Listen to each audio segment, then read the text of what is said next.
여러분의 구독은 영상을 제작하는 데 큰 힘이 됩니다.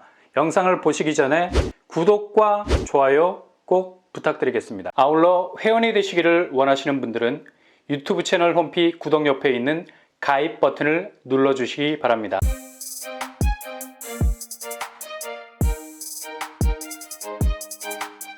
안녕하세요. 뻔뻔한 복덕방입니다. 요즘 불확실성을 많이 얘기하지만 미국 연준은 예상하는 궤적에서 전혀 이탈하고 있지 않는 확실한 모습을 보이고 있죠.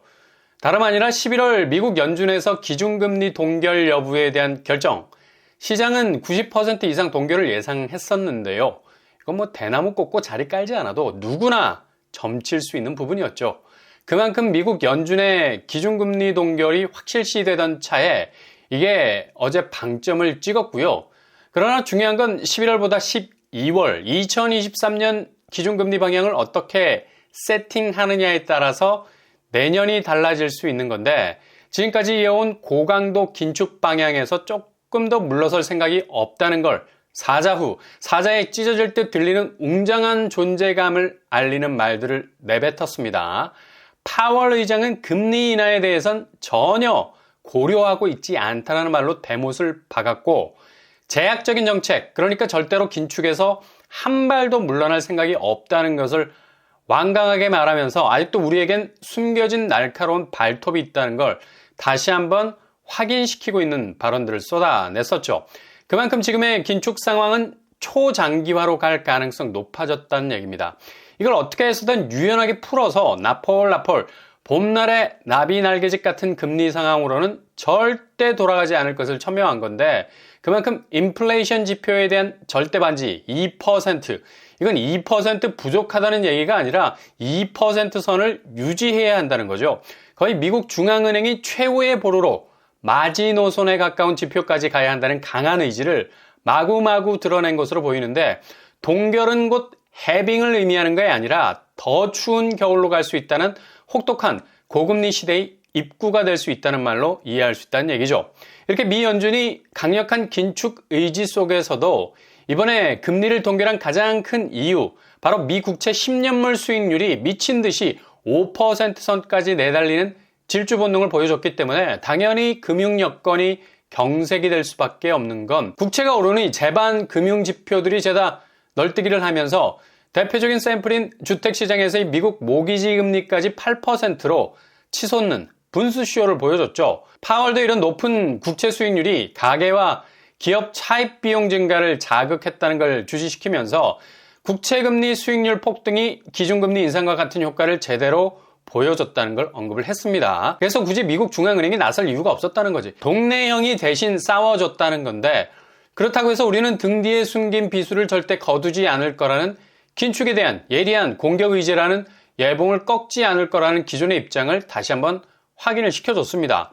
이날 연준의 금리 동결 소식이 전해지면서 미국 주식은 나스닥을 중심으로 랠리를 상승 쪽으로 이어가기 시작했고요. 오늘 우리나라 주식 코스피도 2300선이 깨졌던 멍자국을 계란으로 문지르면서 지어나가려고 했는데, 워낙에 2차전지, 반도체 약세가 계속적으로 주가를 끌어내리는 상황이기 때문에 위로 치고 올라가기 거의 버거운 상황이라 볼 수 있습니다.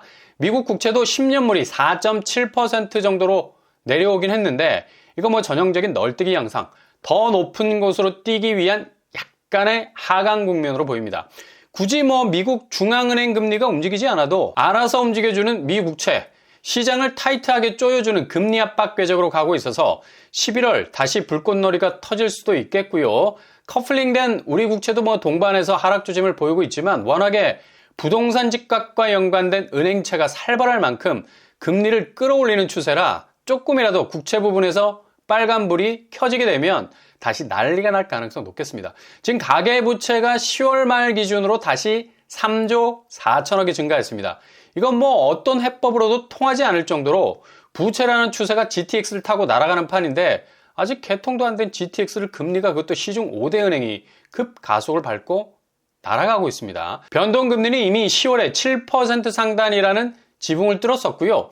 고정금리도 야금야금 올라가면서 상단 6.7%로 치솟고 있는 상황입니다. 지금 주담대 창구가 기준을 올리면서 빡빡해지자 신용대출 쪽으로 방향을 선회해서 대출을 일으키는 경우도 많아지는, 그래서 여기도 뭐 6천억 정도가 증가 추세죠. 이렇게 부채가 쌓이게 되면 은행이 고농축 금리 우려먹기가 가능해지는데 무슨 붕어즙, 달팽이즙, 장어즙 짜듯이 금리를 쥐어짤 가능성이 높아지죠. 영업이익 극대화라는 깃발 아래 또 국채도 끌어줘, 은행채가 밀어줘. 코픽스는 그냥 무등을 태워서 가지고 있기 때문에 미국의 장기적인 긴축 방향은 지금 시중은행 고금리 상황과 딱 맞아 떨어지는 거죠. 누가 제재를 못하는 거야. 그러니 앞으로 8% 주담대 상단까지 아마 11월에 정말 이 수치까지 나오지 않을까 예상해 볼 수 있겠습니다. 이렇게 되면 가처분 소득이 줄어가는 가운데 구매력 지수는 훅 떨어지게 되죠. 빚 갚는데 온 세상 입에 단내 날 정도로 달려야 하니까 외식 5번 하던 거 3번으로, 3번 하던 거 2번으로 줄고 그닥 필요 없는 지출 지갑에서 셔터 내릴 수밖에 없는데 당연히 내수 시장은 초토화. 자영업자 관련 대출은 그냥 거의 부실로 흑비를 내릴 수 있게 될 가능성 높아집니다. 소비가 이렇게 제대로 돌지 않으면 물가는 당연히 올라갈 수밖에 없죠. 이게 단가를 내려서 소비를 유인해야 하는데 원가가 너무 올라버려서 동네 김밥집부터 타격이 오는 거야. 김밥 한 줄이 뭐 거의 금밥 한 줄이 되어가는 거고 사장님들 가격 경쟁력에서 이렇게 후달리기 시작하니 파리는 그때부터 들끓기 시작해서 하루 장사 날리는 일만 부지기수. 당연 원가를 끌어올리는 석유 관련 오일머니는 물가를 다시 한번 때릴 만한 만반의 준비 자세를 취하고 있어서 더욱 소비자 물가 지수를 끌어올리게 될 것 같습니다. 한국은행으로서는 물가 컨트롤이라는 지상과제에 빨간불이 들어오는 거죠. 그동안 금리 이빠이 눌러놨는데 이 병뚜껑 열어버리면 흔들어버린 콜라병, 뭔가 어마무시한 것이 쏟아져 나올 것 같은 공포감, 부동산 PF가 도사리고 있는 충격의 베일을 벗게 되는 날엔 그냥 모든 게 날아갈 수도 있어요. 그러니 기준금리 인상은 여전히 누르기 100배 부담의 빨간색 버튼, 이거 뭐 핵 버튼보다 더 위력적일 수가 있겠습니다. 때마침 오늘 통계청에서 발표한 소비자 물가지수가 거의 뭐 뒤통수를 때리고 있죠. 6개월 만에 최고치를 기록을 했습니다.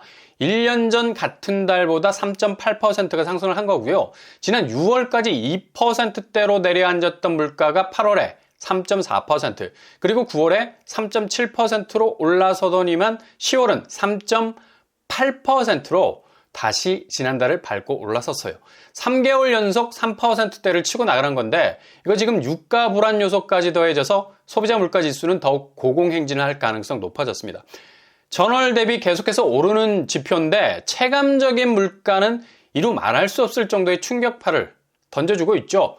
마트 가격 태그를 보면 그냥 뭐 그대로 시전이 되는 상황이고 지표로만 따져도 이런 압박 수위는 그대로 전달이 되고 있는 상황입니다. 월별 소비자 물가 지수 역시 오름세, 농산물, 석유류 제외 역시 비상 깜빡이 켜고 가고 있고 식료품 및 에너지 제외 지수 역시도 각각 3% 이상 오름세로 가고 있습니다. 생활물가 지수 동향 역시 이건 뭐 피부로 느껴질 정도인데 뭐 지표야 말하면 뭐합니까?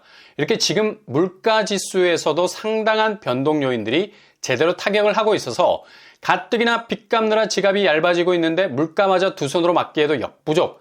거센 수압으로 밀고 나오려 하는데 이에 비해서 내 수입만 뭐 고대 벽화 수준이죠. 이건 뭐 수만 년 동안 그 자리에서 멈춰져 있는 것 같고 이 와중에 대출까지 땡겨서 무리하게 집을 샀는데 물가지수가 치명적인 영향을 주고 있죠. 체감도 면에서는 뭐 거의 극강이라 볼 수 있겠습니다. 그러니 누가 수십억 하는 부동산에 손을 댈 수 있겠습니까? 당연히 거래량 박살이 나는 거죠. 물가가 계속 오른다는 건 다른 말로 하자면 소비 여력이 확 줄어든다는 것으로 바꿀 수 있는 말인데 집값 영향력을 확실히 줄어들게 만든다는 지표죠. 그러니 서울 아파트 매물이 폭포수가 돼서 터져 나오는 거고 전국적으로 탈출해보려는 시도가 매물 증가 퍼센테이지 증가와 함께 터져 나오는 겁니다. 특히 팔리지 못하고 있는 아파트들은 올 초 대비 무려 50%나 늘어나게 된 건데 이거 정말 심각한 지표죠. 그래서 상반기 얼떨결에 집을 무리하게 산 사람들, 뭐 확실한 자금 계획 안에서 사신 분들이야 그렇게 큰 충격은 없겠지만 있는 돈 없는 돈 땡겨서 산 영끌들은 거의 뭐 벼랑 끝에 몰렸다고 볼 수 있겠습니다. 이제는 아무도 변동성 높은 경제지표, 고금리, 고유가, 고물가에서는 집을 사려고 하지 않을 겁니다. 지금 축소된 거래량은 시작에 불과합니다. 이제 뭐 몇백 건, 지난 2022년 수준으로 쪼그라들 가능성 높고요. 집값은 지하가 어딘지 모를 정도로 내리꽂힐 가능성 많겠습니다. 통계청의 오늘 발표는 아주 의미하는 바가 큰 지표라고 할 수 있겠네요.